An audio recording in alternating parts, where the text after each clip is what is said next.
Guys, আসসালামু আলাইকুম। আপনারা সবাই কেমন আছেন? আশা করি ভালো আছেন। আমি আলহামদুলিল্লাহ ভালো আছি। তো আজকে আমাদের সাথে আছে ওই বাড়িওয়ালার ছোট ছেলেটা, ওর নাম হচ্ছে আফসান। ওর আরেকটা ছোট আছে, তার নাম হচ্ছে ইপিউ। ও আছে বাসায়। তো এটা হচ্ছে জমিদারদের বাসা, এই সামনে এটা। আর উপরে আছে ওদের বাসা, আর সামনে আরেকটা ভাড়া আছে আর কি। এটা হচ্ছে আমাদের পুরা বন্ধুটা, আর এটা হচ্ছে আমাদের বাসা। আর আপনাদের সামনে আছে ওই ছোট লিটল বেবি। এইদিকে আসো।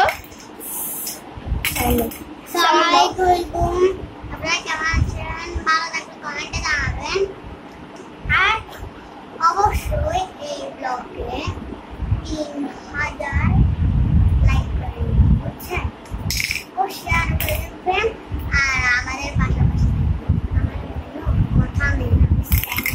তো সবে আমাদের পরীক্ষাটা শেষ হলো, আরো দ্বিতীয় সেমিস্টার শেষারের কাছে।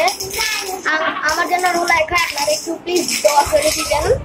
তো আমি একজন ভালো স্টুডেন্ট, আমি ক্লাস 5-এ পড়ি। আগামী পরীক্ষাতে আমি যাবো রহমানিয়াতে।